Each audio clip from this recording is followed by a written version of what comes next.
Ladies and gentlemen, welcome to the Proffer. Today's guest is Jason Minter. Jason and I have been friends, I guess, well over 30 years now. We met through a mutual friend in Morris Park in the Bronx back in the 80s, I guess. A guy named Steve DiMedio was a great guy. Too bad he's not with us today. Really great guy. And I guess you went on to have a career in the film industry for the most part. And it's kind of a strange way how you got there. I think you were going, what, visual arts maybe? I went to School of Visual Arts. Well, I met Steve in 1984. I was 14 and he was, I don't know, he was 9 years older, so he was 20-something. We became fast friends. He had a George Romero fan letter. Thank God he wasn't a predator of some sort. And it was like an older brother to me. And he had friends who went to School of Visual Arts. Right. So I sort of focused on that, and that's where I went to film school. So there came a time that you got a job in Tower Records on 66th Street. Yes. In Manhattan. Was it on the west side, I guess, right? It was on the west side. 67th and Broadway was actually Tower Video, next to Tower Records, because I worked in, that was the fifth of 5 video stores that I worked in. And so you were just a film guy, love film? I love film. I worked the information booth. I helped people out looking for movies, remembering movies. I worked the Ticketmaster machine. Somebody came in wearing a Kojak jacket one day, and I said, you work in movies and TV? I go to school for that. And we became friends. I held videos for him, VHS tapes, and pulled tickets for him when concerts went on sale, and he gave me a shot scouting on Law & Order back when Jerry Orbach was on. So he says he likes the way you handle yourself, obviously. Yeah, I guess so. Yeah, he was just a cool guy, and he sort of gave me a 5-minute lesson on how to location scout, and I didn't know what the hell I was doing.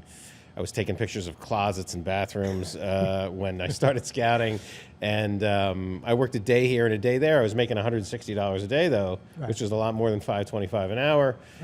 I was living in on Eastchester Road with Steve DiMedio. We were roommates, and I eventually had to leave Tower Video in order to work more frequently in film and TV, and that's how I. He gets you this job on Law and Order. I guess you work. You have a boss there. You're working. Yes. And how did you learn the business? You just kind of. I scouted here. I would only work a day here and a day there initially, and then I started working. I was like the fourth guy they would call when they needed help, and then I slowly became the third guy, and then the second guy, and so I worked on that show full time. Then I moved over to this. I thought it was a pretty terrible show called New York Undercover. Yeah, I don't know if you remember that. Yeah, I do. Malik Yoba, Michael DeLorenzo. And I was on that, working in like the Dick Wolf shit factory, as we called it. We made all these terrible shows. Swift Justice. Was that Cop Rock, that era too? Was that? Yeah, that was around. That was Stephen Bochco, but that was not us. But Swift Justice was a guy with two 9mm, and he was like a vigilante. It was terrible. We did 1 or 2 seasons of that. We did a show called Players. That was Ice-T. Oh yeah. We did a show called. I did another courtroom show with Paul Conti. I can't remember. Anyway, we did a pilot for The Invisible Man with Kyle MacLachlan. We just churned out this crap from 85 10th Avenue, which is where Chelsea Market is now. Yes. We had stages there. There were still sweatshops up and down in there at the time. I think Law and Order is probably still there. Right? Law and Order is in Chelsea Piers still. One of those Law and Order. Special Victims, which I think is the last one standing.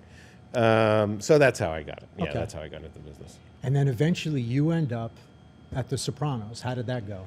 Well, when New York Undercover ended, I was location managing some low-budget movies. I was location managing this really shitty romantic comedy called It Had to Be You with Natasha Henstridge and Michael Vartan. 2 people planning their weddings separately, meet at the plaza and fall in love and leave their prospective spouses, and we shot all over the plaza. It was a pretty low budget movie, maybe $5 million or something like that. And on that, I had this wonderful parking coordinator, this Jamaican guy named Delroy Hunter. He was just a wonderful guy. He had worked with me on New York Undercover, and at the tail end of the job, one of his employees was angry with him about petty cash or something, shot him in the head. He was in a coma. Wow. He was in a coma for about a week, and then he passed away. And I was in a funeral home in Harlem when a location manager, a friend of mine, Mark Kamine, who now is on the White Lotus series, said to me, "Hey, I got this job offer. It's called The Sopranos. There was a pilot made. It's Edie Falco. I think she was in Laws of Gravity, and James Gandolfini. I don't know who the hell he is. Right. Do you want to come on board?" And I said, "Sure. I don't have anything going on. I expected it to last, one season, Right, and that's right. how it began, basically. And so, where were you in the batting order on the show? You were doing location scouting? I was an assistant location manager, so I scouted a bit, and then I would be on set, and then I would run the sets, and it was in the very beginning. I did that for 4 seasons, and then I got called up to David Chase's office one day, and I'd see David here and there, and he sort of had the reputation of somebody you didn't really speak to unless he spoke to you first. And I thought, he called me up to his office, and I thought, oh shit, I lost a script or something, like I'm in trouble. Right. I don't know what's going on. So I sat down, and he offered me the position of his assistant. He said his assistant was leaving, would I take it? And when is this, in season 1? Or? This is the end of season 4. Oh, wow. Yeah, Okay. so I'd been on, yes.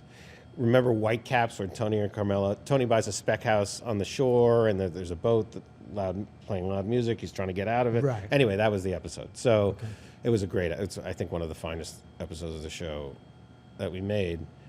So at first I said, "Well, I don't know," and he was immediately annoyed because I was sort of on track to become, location manager, production manager, producer. I was sort of on my way, and I didn't want to be getting somebody's dry cleaning. And but on the other hand, it seemed like a great opportunity, so I eventually took it. So I ran the writer's office. I wasn't writing, but I was the liaison between the writer-producers and the directors and actors for the rest of the show. So when you first came on the show and you're looking for locations, how does it work? Do you have a meeting and they say, well, look, this is the premise of the show?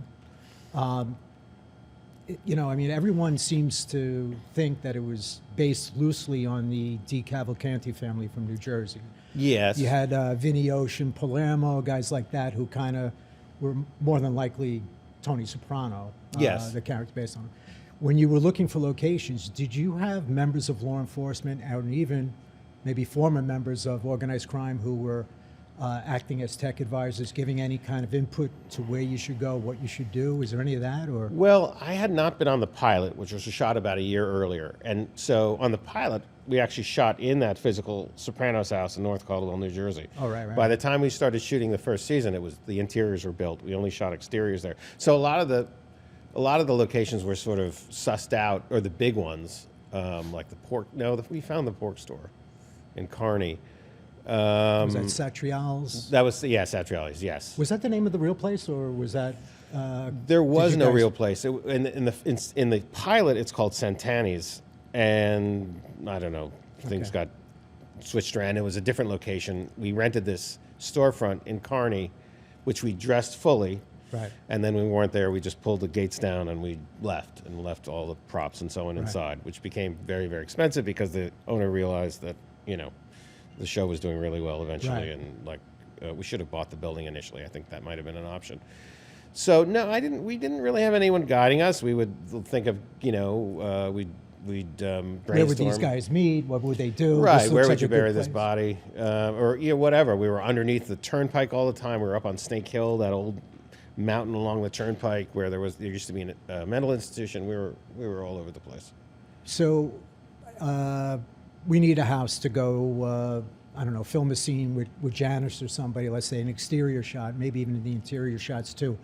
So you search around. How do you make the approach? You just knock on doors? What do you do? Right. Well, depending on how much time you have, you type up resident letters and you put them in boxes, and then okay. you wait for calls. Like Livia's house, for example, was in Verona, New Jersey. It was a very unassuming house.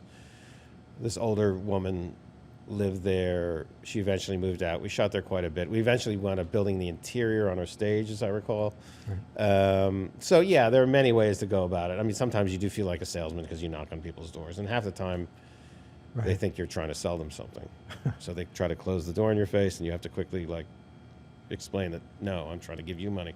I would imagine you walked into some real disasters too. Oh my gosh, some horrifying places. I mean, bug infestations and angry dogs and like people cooking really smelly, strange things on the stove. And yeah, I mean, yeah, some pretty funky situations for sure. And how do you, I guess the big question a lot of people like to know is how much do you pay people? You come in, you give them a low ball offer, and Well, nowadays you pay quite a bit. I mean, sure. I mean, you always paid well. Right. I saw in the house where they shot The Outsiders today that they were paying them something like $700 a month to rent that house, Wow. which is astounding because now we would, even that little house, we would probably offer them $3,000 a day. wow, Yeah, sure. wow. If you're in a mansion, sometimes it's $50,000, $75,000 a day. Yeah, it really depends on the location, but it's lucrative for people. And then I assume too, I know it's been talked about before. You set up on a block. Maybe it's an exterior shot, and then you have some people making noise, trying to get in Oh, on the Jesus, get yeah. paid off, or just Oh, be sure. annoying. How did that work? And Depends on the situation. Back when we were on, when I was on New York Undercover, I was in the second unit, effects unit.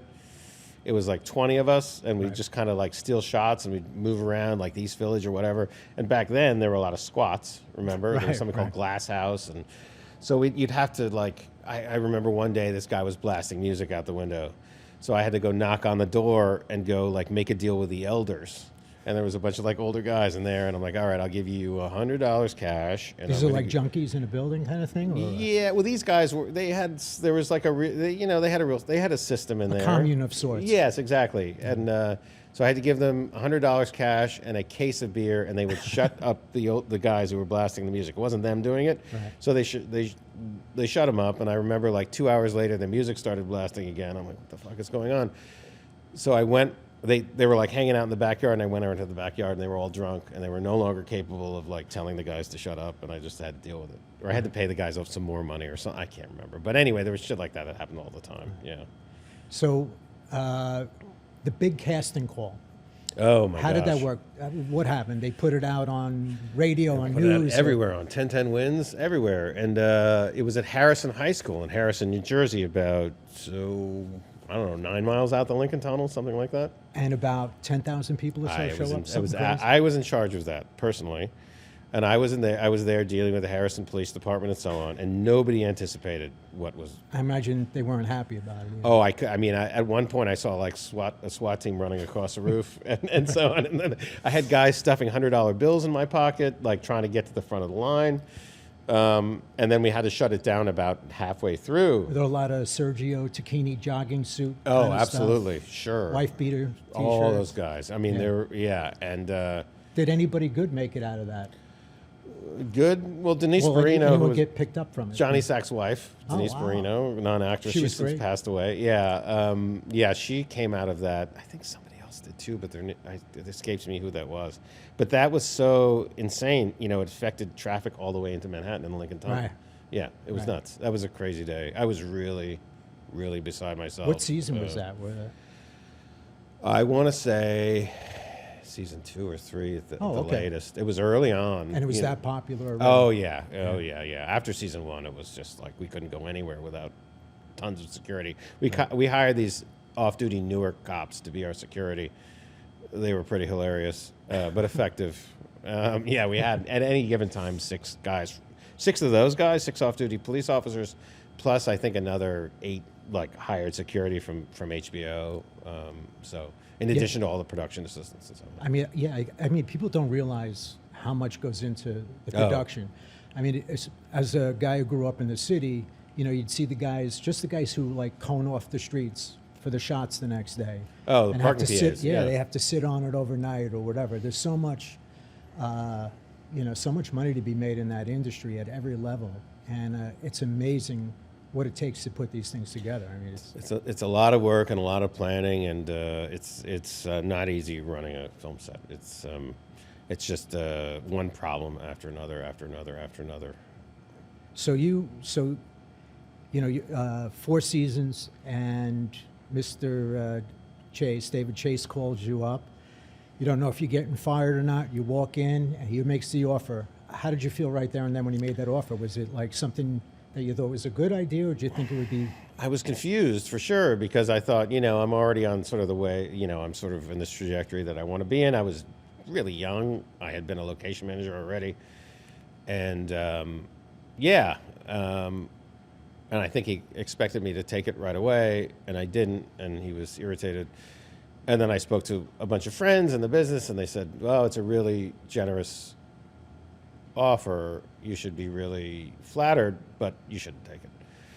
And then I thought for a while, and I said, fuck it, I'm just going to take it. I took it, yeah. And then suddenly I was in an office all day long instead of being on set, Yeah, but it must have been a great experience too. You've seen it from a whole different angle. It was a great experience. It was, I'm not great at clerical work, but I sort of figured it out, and I had a couple of assistants there to sort of take care of the stuff that I couldn't handle or didn't want to handle. I'm sure your stature on the show changed a bit too. You go from somebody out in the street now to somebody who, people want to be friendly with. They might need a favor. They might need, I was always well liked, and I got along with the crew, and I had a really good working experience there. I think all of us did, contrary to what you might read in these new books about difficult showrunners. But but it was a great working experience. I think pretty much for everybody. And then I could get just whatever I wanted. I could get. So, from the writer's room to the final edits, what's the process? It's I guess different writers are pitching different things, I would assume, and there has to be some kind of vote on who's going to get at least to filming one of those ideas, right? So is there a lot of competition? Is there a lot of?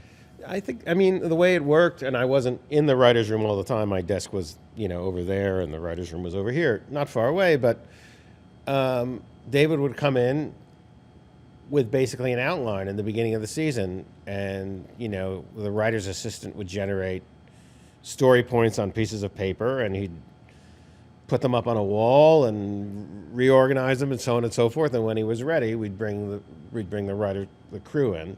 And then they would talk about it for weeks on end. And then eventually episodes would be farmed out to particular writers. They would go away and come back, and they'd all rewrite. And then as they're writing, there's people out looking for locations. There's people fine-tuning dialogue. And do the actors have any input at all, or are they just getting those scripts and... No, they had little input. Yeah, I guess there was some improv here and there, but not much. David was obviously not always on set, so, it would annoy him, I'm sure, if people, decided to change his dialogue or change the dialogue, without his approval. Right. So no, that certainly didn't happen a lot. Who did you learn the most from on that show, or what were the great lessons in your career? That you really took from that. That's a good question.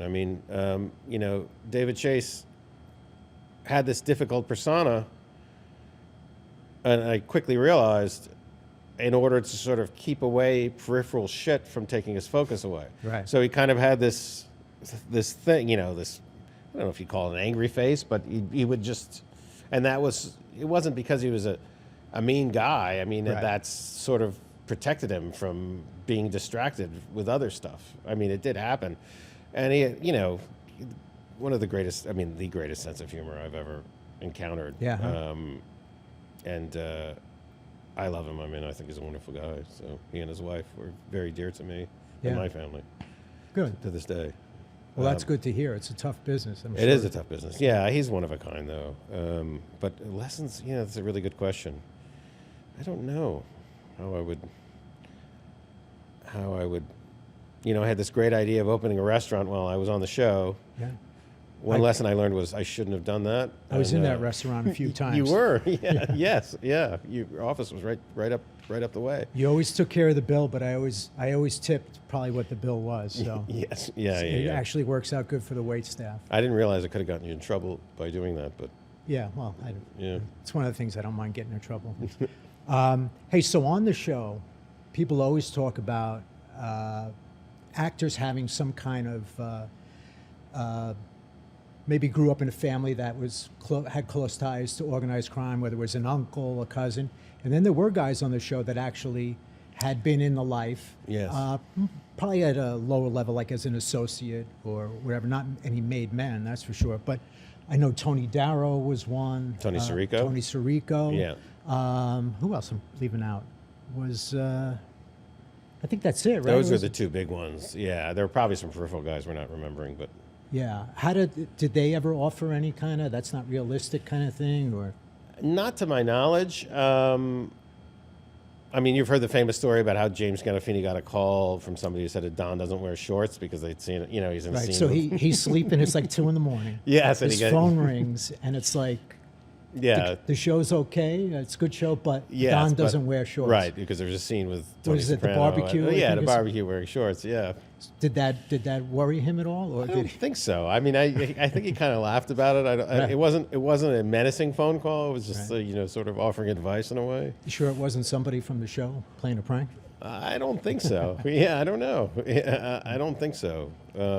But It's funny how they would get his phone number too. You know. yeah, well, Makes you worry. Right? But yeah. So I mean, you know who else? I think it was Tony Lip. I think Tony Lip. Yes, he had a little bit of. Carmine. I don't know. Yeah, I don't know his history, but I think there was one of the guys on the show ended up getting arrested years later, I think, and ended up in jail for like. that's who did we just say? Tony- Tony Darrow. That's Tony Darrow. Was Yeah, it Tony he Darrow? got in trouble. Yeah, he went back to. He was doing something nefarious up in the Catskills, and he's since out. Yeah. But yeah. Did you have any favorite actors or actresses that just maybe by looking at their style, their talent, or interactions that you really? It was it was a really wonderful, talented group of guys, actors. I mean, James Gandolfini and Edie Falco, to me, were real sweethearts. I know that there are stories about James Gandolfini breaking things on set or whatever, but he was a beloved guy. And in fact, when I was in locations, maybe it was season 3, after he kills Ralphie, they dismember him in a bathtub, he and Christopher, and they go to bury. I think they dump his torso in a quarry and they bury his head out on a farm. I believe that's how I could have them Right. backwards. But anyway, I was on set and we had a backhoe there from the owner of the farm that we were on. And I think one of the assistant directors said to me, make sure that James Gandolfini, at lunch learns how to use this thing because, the farmer's here and Right. because he's going to have to, dig this hole when we come back from lunch. To deposit the head, and lunch came around, and Gandolfini just disappeared. I couldn't find him anywhere, and I was frantic, like, where the hell is he? And he was gone all the way until lunch was over. I couldn't find him the whole time, and he came back, and he got into the backhoe, and it was like bucking like a bronco, like going up, going. I had no idea what he was doing, and he was getting He had a frustrated. cigar in his mouth when he was doing it. I don't remember that, but he was getting really frustrated. I'm like, oh shit, like it's on me because I couldn't Right. find him and he didn't learn how to use it. And he got down at one point and he said, "I want to see you after we wrap." So Tony's on a backhoe. Was he in talks or anything like that? I don't a lot of know. It was hard. I know a lot of guys on the show probably I mean, I think disappeared occasionally, right? he imbibed. Oh yeah, a lot of crew did too, for that Right. matter. Not so. Yeah, back then more than now. Because he on had film that crews. reputation of being a lovable kind of guy who was, always up for a party, fun, Yeah, socializing that kind of was guy. certainly true. So he was on the backhoe. He didn't know how to operate it. It was like going up and down, and like a robot out of control or something. And he climbed down at one point, and he saw me, and he's like, "I want to talk to you after we wrap." And I thought, "Oh shit, I'm going to be in some sort of serious trouble." Right. And I kind of waited there, and I think an hour or two later we wrapped, and he got off the backhoe, and he said, "Follow me." And I followed him, through this big grove of pine trees, through the woods to camperland where his camper was. Right. And we got to his camper, and he said, "Wait right here." And he went into his camper. I'm like, what the hell is going on? And he came out with an envelope, and he said, "You work really hard." And he handed me what was a $400 gift certificate to, it was either Babbo or Del Posto. Del Posto might have just opened. Wow. And that was it. Yeah, it was really sweet of him. That Yeah. was before I was with David, and I was just somebody on set, And weren't there other things too where different people maybe were negotiating salaries, and he kind of... Well, David Chase liked to take a lot of time off. He had a really lovely home in France where he'd like to go, and he didn't want to come right back to work, 3 months later. And it would, there were 100 people, or no, 200 people sort of waiting to come back to work, and probably 30 actors, 30 regulars who would rather come back sooner. So they were, I think that at one point between a couple of seasons there was maybe an 8-month break. I can't remember, but they weren't very happy about that. And I'll never forget when he was, he called all the actors up into the writers' room, and he told everyone what he was going to do, taking this long break, and then he left and went home, and I was left there, and they just paced and smoked cigarettes and couldn't figure out what to do, and eventually I think James Gandolfini wound up giving money out of his own pocket. Yeah, that's where I was headed with that. To a number of the regulars, just to help hold them over. Yeah. It's got to be tough too when you're a lower level player on the show, and they all acted so well. The characters were just phenomenal, and you're only in half the episodes, and you're in like 2 minutes, and there's so many characters I wanted to see more of too. And there are a lot of, they're mostly character actors, and they're very, they can only, gosh, I'll get in trouble for that, but they were really great at playing very specific parts. Yeah. Did you ever socialize with anyone from the cast, from the crews that? Sure. Back when we were making the show, I always loved to cook, and I would have dinner parties in my apartment in Inwood, and a lot of the writer producers would come uptown, and we would hang out. And of course, there were many sort of parties and premieres with actors and so on. There were lots of events. Funny side story: buddy of mine socialized with cops, and he decides to have a poker party at his house. And he tells people that it's 4D, whatever, it's a co-op in Bay Ridge, just come on up, the door will be open. So one of the guys goes up, he opens the door, and it's Tony Sirico. He goes into the wrong apartment, and then Tony Sirico says, "What the fuck are you doing in here?" So he takes out his shield, he goes, "Oh, I'm sorry, I'm looking for a poker game." He goes, "I don't care what you're fucking looking for, get the fuck out of my apartment."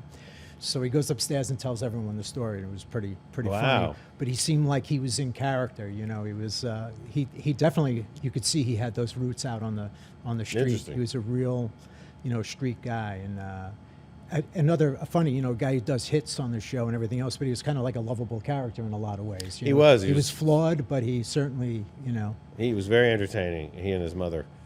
Yeah. Yeah.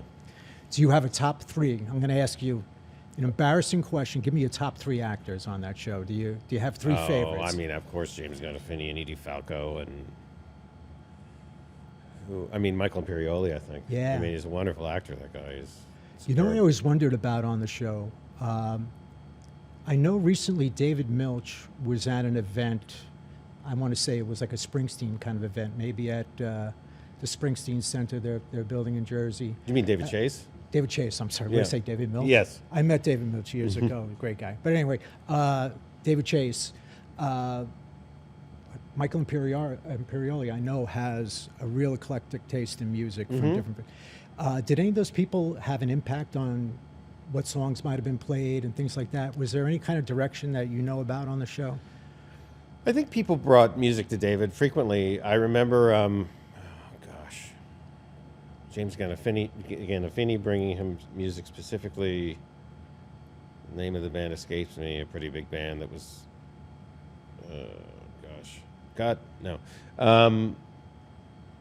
no, people brought him music frequently. Whether he listened to it or not is another story. David had very, very eclectic musical taste, or does, and listens to a lot of genres, and And of course, Little Stevie. Yes. He's got his own, I think, serious garage kind of stuff. So he's a real, and of course, obviously, E Street Band. I always felt that they probably had some kind of input. And he was another great character on the show that who would ever thought that a band member who wrapped his head in a bandana, and He and David are very, very close and talk music all the time. Yeah. Yeah, to this day. So, how about the scripts? The scripts at one point must have been guarded. I mean, everyone in the public has always had their theories about, especially towards the end of their show, how things were going to end or where certain plots were going to go. And I'm assuming that had to be guarded and protected. It was. I mean, every script was coded to whoever had it. Back then, we still printed them out. These days, we don't anymore. Wow. But yeah, we still had leaks. Things got to the National Enquirer quite a few times. It was sort of part of my job to figure out how those leaks got out, who was responsible for them. Unfortunately, I had my suspicions, but I never really figured it out until about, 5 or 6 years after the show was over. Oh, we're going to leave that alone? Or? Somebody's told me in passing who it was. Oh, wow. And it wasn't surprising, really, in the end. But yeah. And when I say that, I mean, we're talking about $50,000, $60,000, $70,000 checks for that shit. Wow. Yeah, a lot of money. Wow. You can make a lot of money doing that. Yeah, there was a picture of Tony and Christopher in the crashed SUV. Remember when Tony? Yeah, like serious stuff got out. Wow. Yeah. That's pretty ballsy stuff too, because you could blow your career doing something like that, right? Oh, you could easily. I mean, well, the person was getting ready to retire who was doing it anyway, and not an actor, by the way, crew member.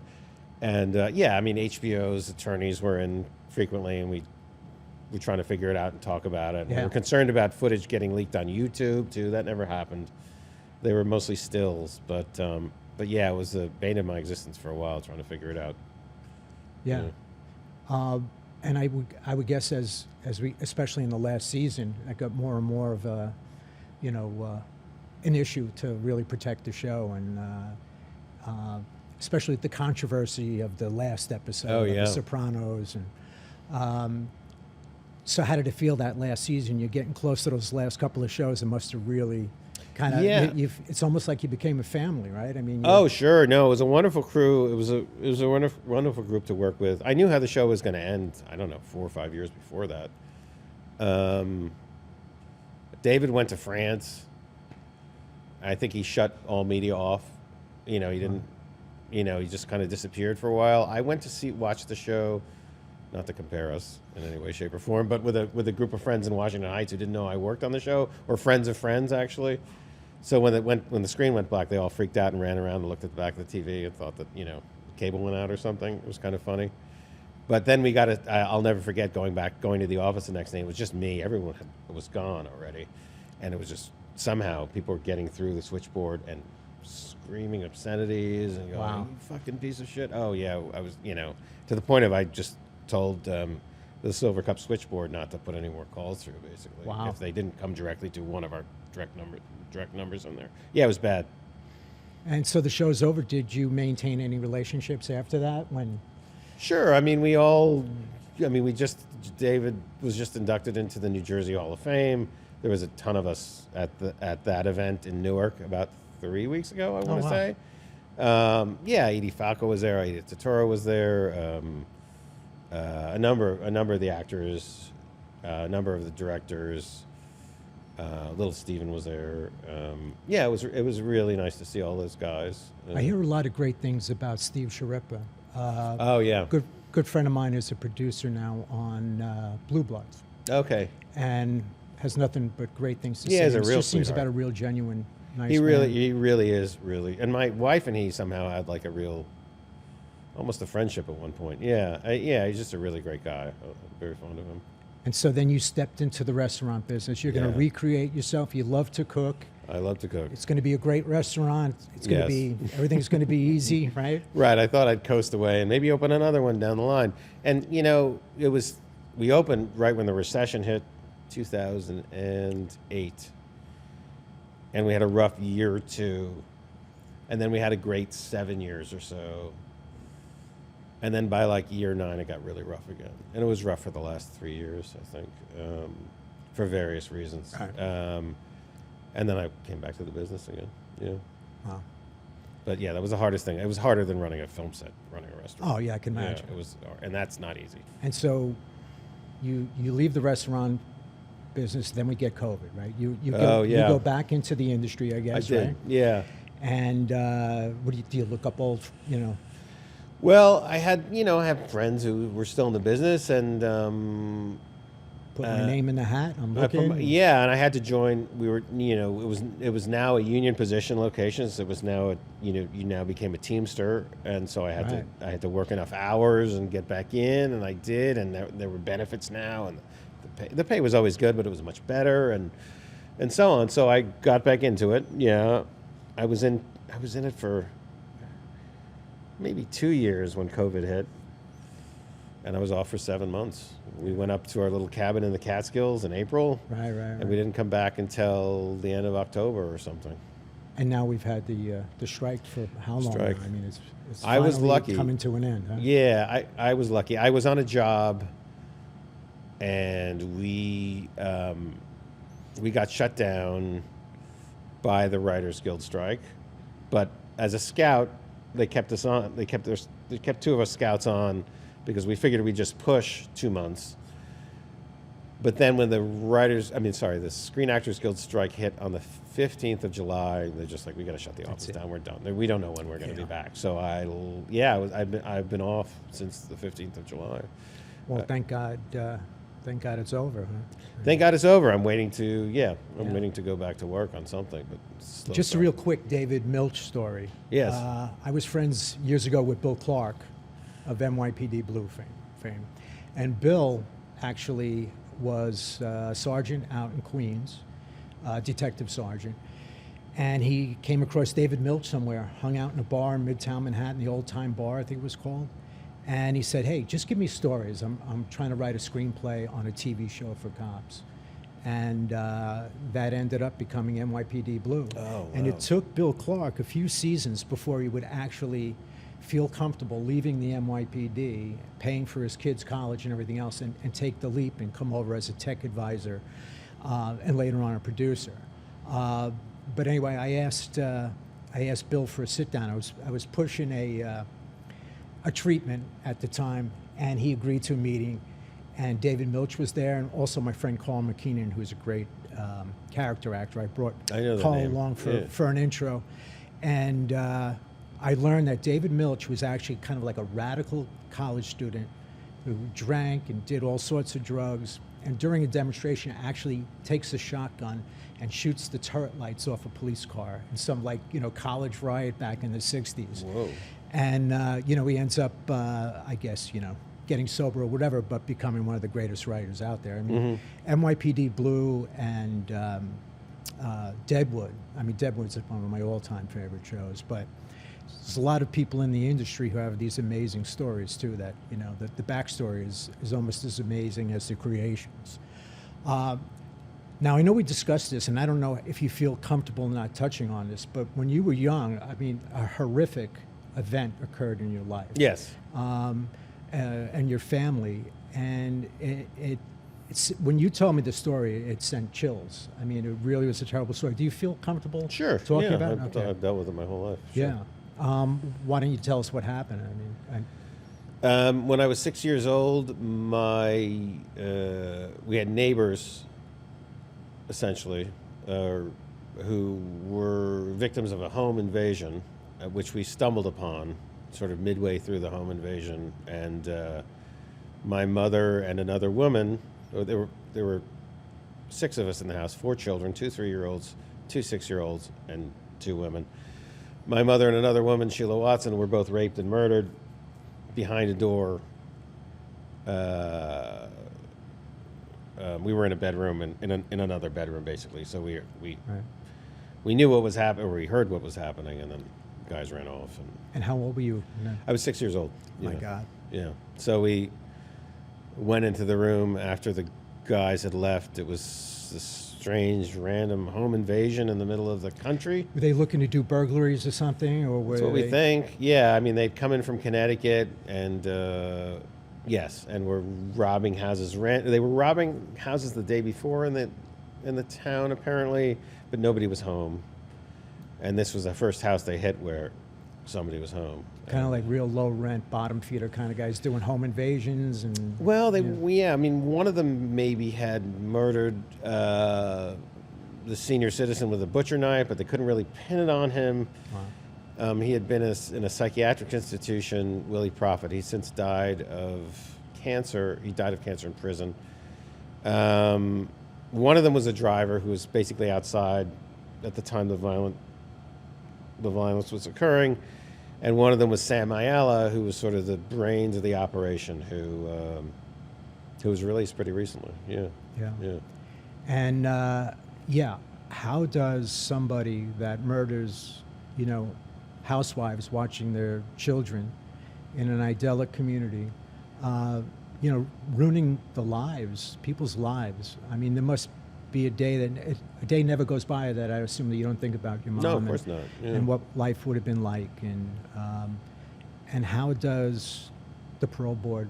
And I know recently, cop killers. David Byrne was killed protecting a witness in front of their home. His killers were just let out.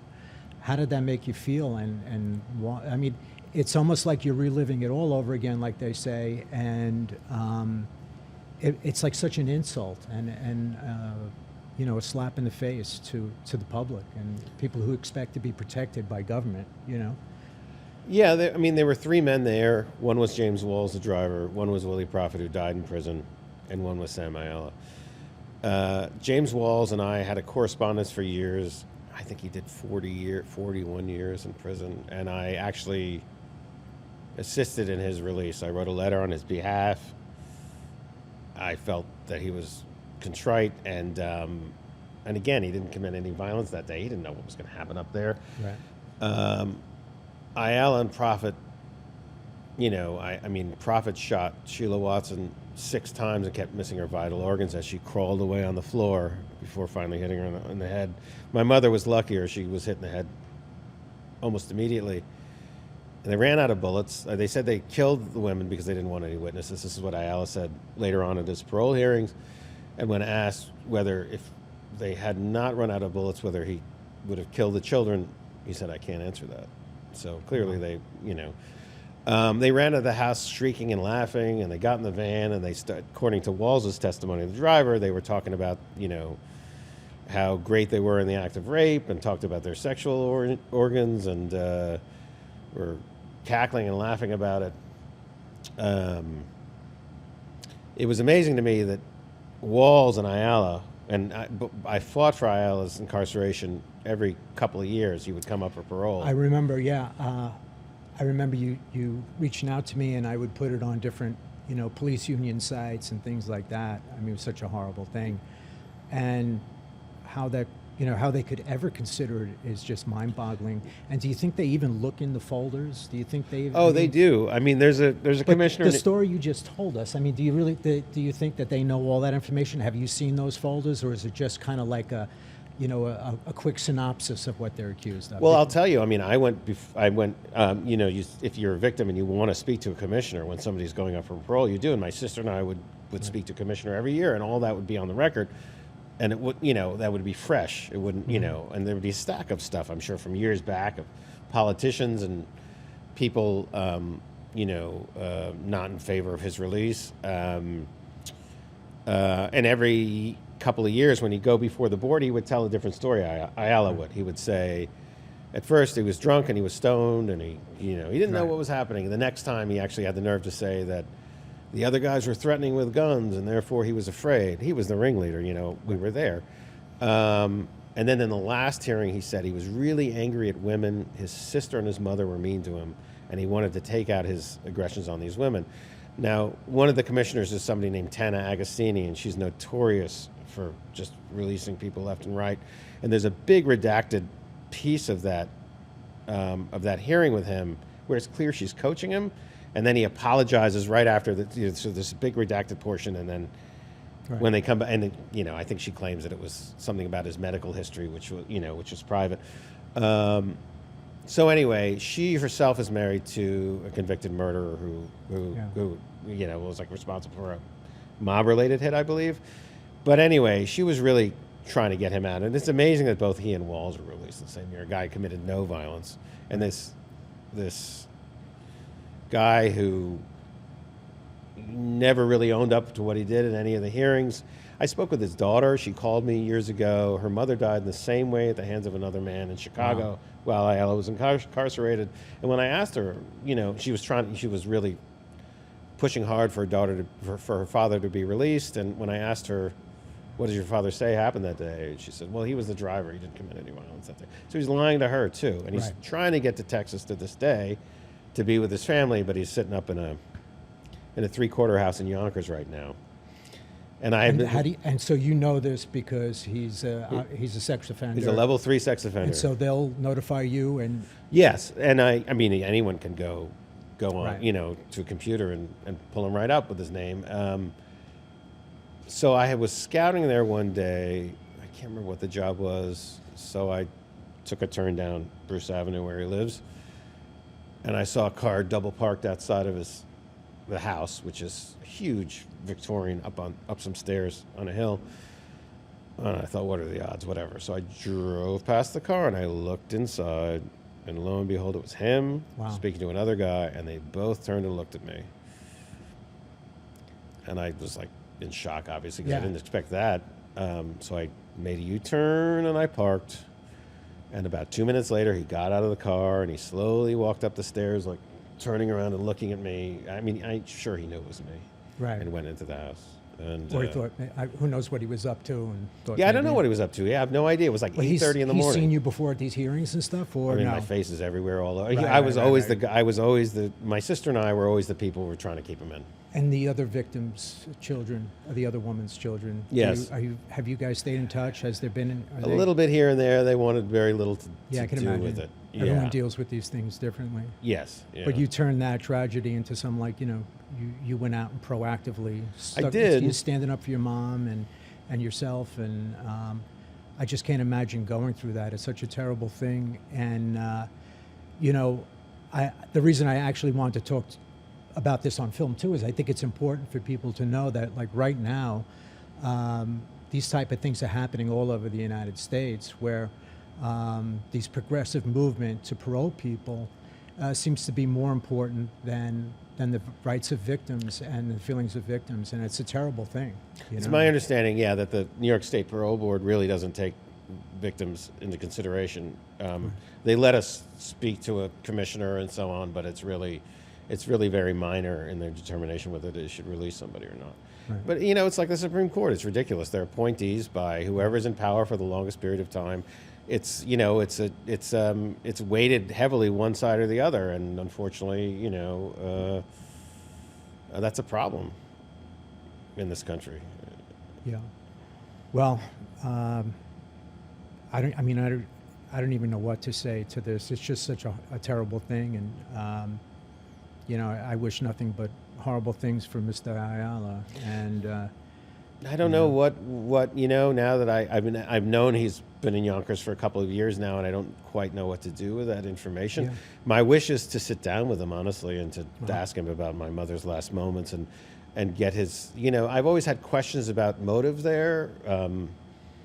I was entertaining some ridiculous conspiracy theories for a number of years. Mm-hmm. I still have a lot of questions about it. He'd be the only one who could answer those questions, and I think that would present some real closure for me.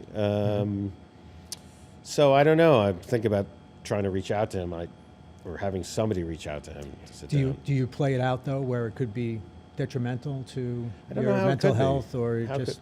I mean, how at this point, what else could be? Right. I mean, he might be cold and not care, but I don't think either way. I don't think I already know. Right. I'm already all too familiar with the brutality of the case. I mean, I don't think there's anything more that I could learn that would be all that disturbing at this point. But I do have questions, and I would think he owes it to me to to give me what I want. Sit down. Well, it's a testament to your strength and to your upbringing that you've been able to go out and make something really good with your life, and that you carry on your mom's memory by never ending that fight. And I'm so glad you came out here.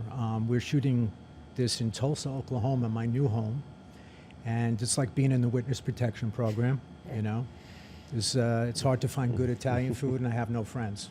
So, I'm so glad we made the trip out. And again, thank you so much. And let's give us an update down the line. Anything we can do to get this out there and fight for victims' rights is really important. Thank you. If you want to fly Ayala here, I'll sit down with him right here. Yeah, we might be able to make him disappear out in stranger things have happened in Oklahoma. But Jason, once again, thank you, and Thank you. I think that's it. Thanks a lot.